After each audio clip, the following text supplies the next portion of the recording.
संता के कारज आप खलोया,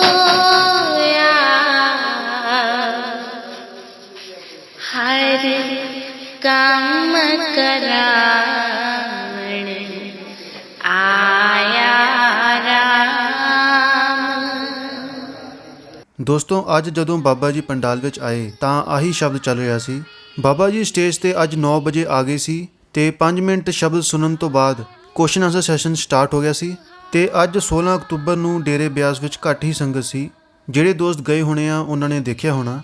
ਤੇ ਦੋਸਤੋ ਅੱਜ ਕੁਐਸਚਨ ਆਨਸਰ ਵਿੱਚ ਬਹੁਤ ਮਜ਼ਾ ਆਇਆ। ਤੁਸੀਂ ਪੂਰੀ ਵੀਡੀਓ ਦੇਖਿਓ। ਜੋ ਲਾਸਟ ਵਾਲਾ ਜੋ ਸੀਨ ਹੋਇਆ ਉੱਥੇ ਬਹੁਤ ਜ਼ਿਆਦਾ ਫਨੀ ਕੰਡੀਸ਼ਨ ਹੋ ਗਈ ਸੀ। ਉਹ ਤੁਹਾਨੂੰ ਮੈਂ ਐਕਸਪਲੇਨ ਕਰਨ ਦੀ ਕੋਸ਼ਿਸ਼ ਕਰੂੰਗਾ ਕਿ ਸੰਗਤ ਦਾ ਹਾਸਾ ਰੁਕ ਹੀ ਨਹੀਂ ਰਿਹਾ ਸੀ ਤਾਂ ਇਹ ਜਿਹਾ ਕੀ ਹੋਇਆ ਸੀ।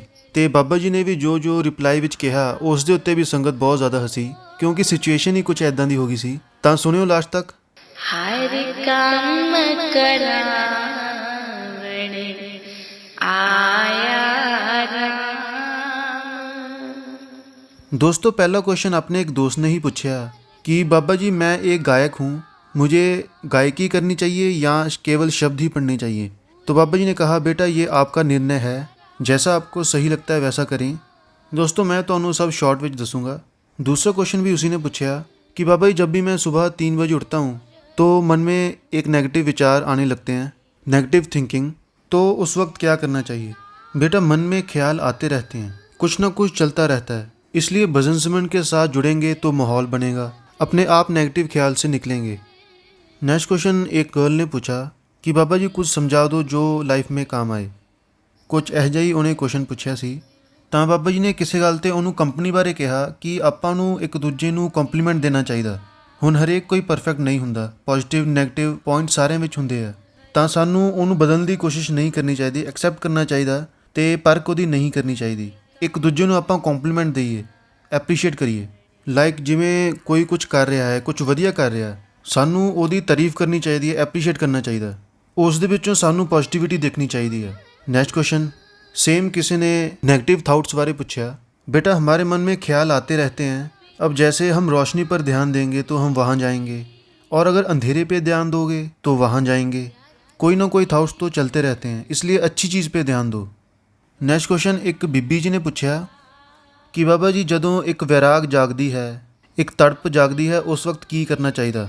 बेटा ये विरह भी ਉਹਦੀ ਦਾਤ ਹੈ, ਆਪਾਂ ਉਹਨੂੰ ਚੈਨਲਾਈਜ਼ ਕਰੀਏ।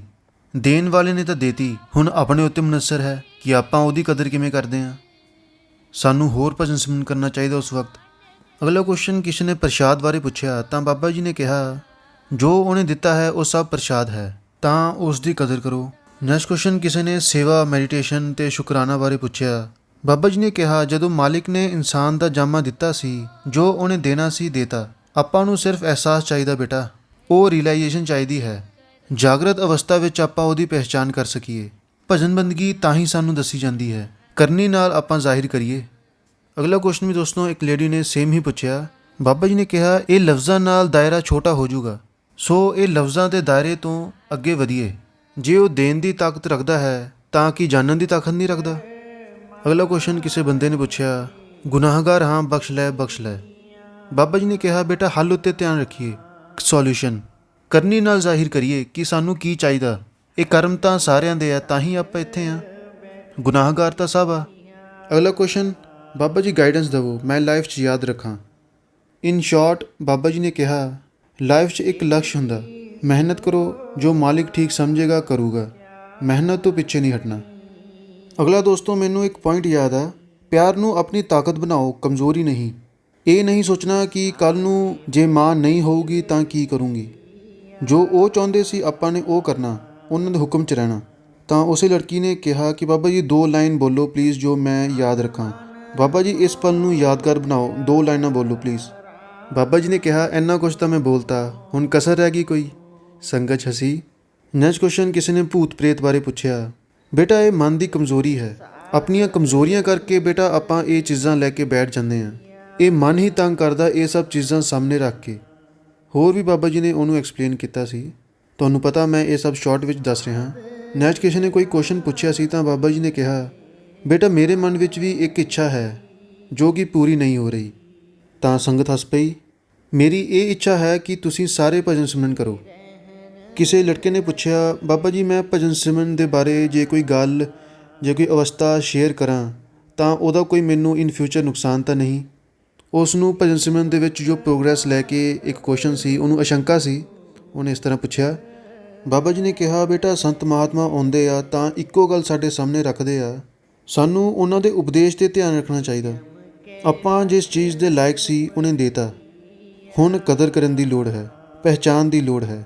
ਹੁਣ ਭਜਨ ਸਿਮਰਨ 'ਚ ਆਪਾਂ ਜੋ ਮਹਿਸੂਸ ਕਰਦੇ ਹਾਂ, ਮੰਜ਼ਿਲ ਤਾਂ ਉਸ ਤੋਂ ਕਿਤੇ ਉੱਤੇ ਹੈ, ਲਕਸ਼ ਤਾਂ ਕਿਤੇ ਉੱਪਰ ਹੈ। ਹੁਣ ਜਿੱਥੇ ਵੀ ਪਹੁੰਚ ਗਏ ਉਹਦੀ ਬਖਸ਼ਿਸ਼ ਹੈ, ਅੱਗੇ ਵਧੀਏ, ਆਪਣੇ ਲਕਸ਼ 'ਤੇ ਪਹੁੰਚੀਏ।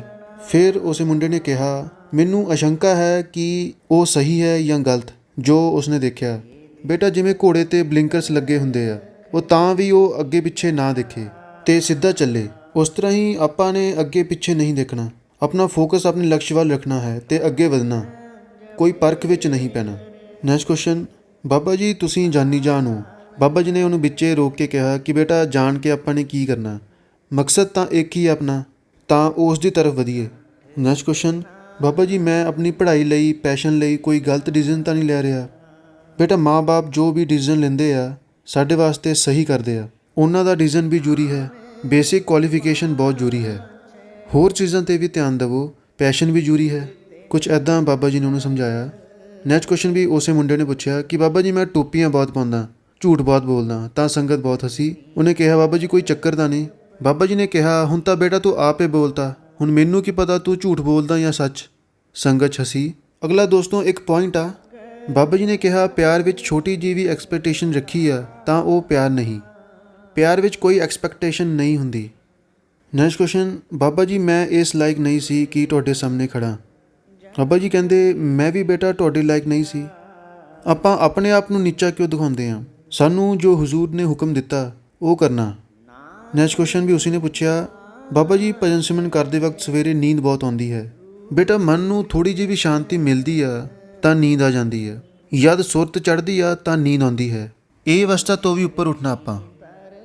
ਅਗਲਾ ਪੁਆਇੰਟ ਵੀ ਦੋਸਤੋ ਬਾਬਾ ਜੀ ਨੇ ਬਹੁਤ ਵਧੀਆ ਸਮਝਾਇਆ ਕਿ ਆਪਾਂ ਨੇ ਜੋ ਕੁਝ ਵੀ ਕਰਨਾ ਹੈ ਇਹਨਾਂ ਚੀਜ਼ਾਂ ਦੇ ਬਾਵਜੂਦ ਕਰਨਾ ਹੈ, ਇਹਨਾਂ ਸਭ ਮੁਸ਼ਕਿਲਾਂ ਦੇ ਬਾਵਜੂਦ ਹੋਊਗਾ। ਉਹ ਭਜਨ ਸਿਮਰਨ ਇਹ ਸਭ ਮੁਸ਼ਕਿਲਾਂ ਦੇ ਬਾਵਜੂਦ ਹੋਊਗਾ, ਇਹ ਨਹੀਂ ਕਿ ਪਹਿਲਾਂ ਸਭ ਕੁਝ ਠੀਕ ਹੋ ਜਾਵੇ। ਨੈਕਸਟ ਕੁਐਸਚਨ, ਬਾਬਾ ਜੀ ਬੈਠਕ ਨਹੀਂ ਬਣਤੀ। ਬੇਟਾ ਸਾਡੇ 'ਚ ਹਿੰਮਤ ਹੈ ਕਿ ਜ਼ਿੰਦਗੀ ਵਿੱਚ ਜੋ ਵੀ ਮੁਸ਼ਕਿਲਾਂ ਆਉਂਦੀਆਂ ਨੇ ਆਪਾਂ ਸਾਹਮਣਾ ਕਰ ਸਕੀਏ। ਭਜਨ ਸਿਮਰਨ ਵੀ ਆਪਾਂ ਨੇ ਤਾਂ ਹੀ ਕਰਨਾ ਕਿ ਇਹ ਸਭ ਚੀਜ਼ਾਂ ਦਾ ਸਾਹਮਣਾ ਕਰ ਸਕੀਏ। ਭਜਨ ਸਿਮਰਨ ਨਾਲ ਸਾਨੂੰ ਅੰਦਰੋਂ ਤਾਕਤ ਮਿਲੂਗੀ ਇਹ ਜ਼ਿੰਮੇਵਾਰੀਆਂ ਨਿਭਾਉਣ ਦੀ। ਨੈਕਸਟ ਕੁਐਸਚਨ, ਬਾਬਾ ਜੀ ਕਿਸੇ ਚੀਜ਼ ਦਾ ਘਮੰਡ ਨਾ ਹੋਵੇ। ਬੇਟਾ ਘਮੰਡ ਤਾਂ ਆਪਾਂ ਤਾਂ ਕਰੀਏ ਜੇ ਆਪਾਂ ਕਰ ਰਹੇ ਹਾਂ, ਇਹ ਸਭ ਕੁਝ ਹੀ ਮਾਲਿਕ ਦਾ ਹੈ, ਤਾਂ ਘਮੰਡ ਕਿਸ ਗੱਲ ਦਾ? ਅਗਲਾ ਕੁਐਸਚਨ ਵੀ ਇੱਕ ਵੀਰ ਨੇ ਪੁੱਛਿਆ, ਬਾਬਾ ਜੀ ਇੱਕ ਫੌਜੀ ਬਾਰੇ ਦੱਸੋ ਜੋ ਜਿਵੇਂ ਲੰਗਰ 'ਚ ਨੌਨ ਵੈਜ ਤੇ ਵੈਜ ਦੋਨੋਂ ਬਣਦੇ ਆ, ਤਾਂ ਸਾਨੂੰ ਕੀ ਕਰਨਾ ਚਾਹੀਦਾ? ਬਾਬਾ ਜੀ ਨੇ ਕਿਹਾ, ਬੇਟਾ ਇਹਤਿਆਤ ਵਰਤੀਏ। ਹੁਣ ਮੈਂ ਵੀ ਬੋਰਡਿੰਗ ਸਕੂਲ 'ਚ ਪੜ੍ਹਿਆ ਸੀ, 500-600 ਬੱਚਿਆਂ 'ਚ ਕੁਝ ਐਸੀ ਹੀ ਸੀ ਜੋ ਵੈਜੀਟੇਰੀਅਨ ਸੀ, ਤਾਂ ਇਹਤਿਆਤ ਵਰਤੀਏ ਬੇਟਾ। ਅਗਲਾ ਇੱਕ ਦੋਸਤੋਂ ਫਨੀ ਪੁਆਇੰਟ ਮੈਨੂੰ ਯਾਦ ਆਇਆ। ਕਿਸੇ ਲੜਕੀ ਨੇ ਕੋਈ ਕੁਐਸਚਨ ਪੁੱਛਿਆ ਸੀ ਤਾਂ ਬਾਬਾ ਜੀ ਨੇ ਕਿਹਾ, ਕੱਲ ਆਪ ਲੌਸਟ ਫੀਲ ਕਰ ਰਹੇ ਥੇ and today you have been found. ਤੋ ਸੰਗਤ ਹੱਸ ਪੜੀ। ਤੇ ਹੁਣ ਦੋਸਤੋ ਜਿਹਦਾ ਤੁਹਾਨੂੰ ਇੰਤਜ਼ਾਰ ਹੋਊਗਾ, ਬਹੁਤ ਜ਼ਿਆਦਾ ਫਨੀ ਲਾਸਟ ਕੁਐਸਚਨ ਆ ਇਹ। ਇੱਕ ਲੜਕੀ ਬਾਬਾ ਜੀ ਕੋਲ ਆਉਂਦੀ ਹੈ ਤੇ ਲਗਾਤਾਰ ਬੋਲਣਾ ਸ਼ੁਰੂ ਕਰ ਦਿੰਦੀ ਹੈ ਤੇ ਚੁੱਪ ਹੀ ਨਹੀਂ ਕਰਦੀ ਤੇ ਸੰਗਤ ਹੱਸਣ ਲੱਗ ਪੈਂਦੀ ਹੈ। ਉਸ ਦਾ ਕੁਐਸਚਨ ਪਹਿਲੀ ਗੱਲ ਸਮਝ ਹੀ ਨਹੀਂ ਆਇਆ ਕਿਸੇ ਨੂੰ ਤੇ ਉਹ ਚੁੱਪ ਹੀ ਨਹੀਂ ਕੀਤੀ। ਜੇ ਉਹ ਚੁੱਪ ਕਰਦੀ ਤਾਂ ਸੰਗਤ ਨੂੰ ਸਮਝ ਆਉਂਦਾ, ਤਾਂ ਬਾਬਾ ਜੀ ਬੋਲਦੇ। ਤੇ ਜਦ ਇੰਨਾ ਕੁਛ ਬੋਲਣ ਤੋਂ ਬਾਅਦ 'ਚ ਉਹ ਚੁੱਪ ਹੋਈ ਤਾਂ ਬਾਬਾ ਜੀ ਨੇ ਹੱਸ ਕੇ ਕਿਹਾ फनी वे नाल कि बेटा आपको ना ये जो गाड़ी बनाते हैं ना, इनकी कंसल्टेंट बन जाना चाहिए। एकदम से इतनी रफ्तार, पहले से सीधा चौथे गियर पे। ਤੇ ਸੰਗਤ ਬਹੁਤ ਜ਼ਿਆਦਾ ਹੱਸੀ ਤੇ ਉਹ ਕੁੜੀ ਦੋਸਤੋ ਹਟੀ ਨਹੀਂ। ਉਸ ਦੇ ਬਾਵਜੂਦ ਵੀ ਫੇਰ ਉਹ ਸ਼ੁਰੂ ਹੋ ਗਈ ਤੇ ਲਗਾਤਾਰ ਬੋਲੀ ਗਈ ਤੇ ਸੰਗਤ ਫੇਰ ਹੱਸਣ ਲੱਗ ਪਈ ਬਹੁਤ ਜ਼ਿਆਦਾ। ਮਾਹੌਲ ਦੋਸਤੋਂ ਦੇਖਣ ਲਾਇਕ ਸੀ। ਤੇ ਇੰਨਾ ਕੁਝ ਬੋਲਣ ਤੋਂ ਬਾਅਦ ਬਾਬਾ ਜੀ ਨੇ ਉਹਨੂੰ ਕਿਹਾ ਕਿ ਇਹ ਸਾਰੀਆਂ ਗੱਲਾਂ 'ਚ ਸਵਾਲ ਹੈਗਾ ਕੋਈ? ਤੇ ਸੰਗਤ ਬਹੁਤ ਜ਼ਿਆਦਾ ਹੱਸੀ ਤੇ ਅਜੀਬ ਗੱਲ ਉਹ ਫੇਰ ਸ਼ੁਰੂ ਹੋ ਗਈ। ਇੰਨਾ ਕੁਛ ਉਹਨੇ ਬੋਲਣ ਤੋਂ ਬਾਅਦ ਫੇਰ ਇੱਕ ਲਾਈਨ ਕਹੀ, ਮੈਂ ਕੁਝ ਬੋਲ ਨਹੀਂ ਪਾਈ। ਬਾਬਾ ਜੀ ਨੇ ਕਿਹਾ, ਮੈਂ ਕੁਝ ਬੋਲ ਨਹੀਂ ਪਾਈ? ਤੇ ਸੰਗਤ ਬਹੁਤ ਜ਼ਿਆਦਾ ਹੱਸਣ ਲੱਗ ਪਈ ਕਿ ਇੰਨਾ ਕੁਝ ਬੋਲਣ ਦੇ ਬਾਵਜੂਦ ਵੀ ਉਹ ਕਹਿ ਰਹੀ ਹੈ ਕਿ ਮੈਂ ਕੁਝ ਬੋਲ ਨਹੀਂ ਪਾਈ। ਤੇ ਫਿਰ ਉਹ ਆਪਣੀ ਸਟੋਰੀ ਸੁਣਾਉਣਾ ਸ਼ੁਰੂ ਹੋ ਗਈ ਤੇ ਸੰਗਤ ਵੀ ਨਾਲ ਨਾਲ ਹੱਸੀ ਜਾ ਰਹੀ ਸੀ। ਉਹਦਾ ਕੁਝ ਸਮਝ ਨਹੀਂ ਆ ਰਿਹਾ ਸੀ, ਪਤਾ ਨਹੀਂ ਕੀ ਉਹ ਬੋਲੀ ਜਾ ਰਹੀ ਸੀ।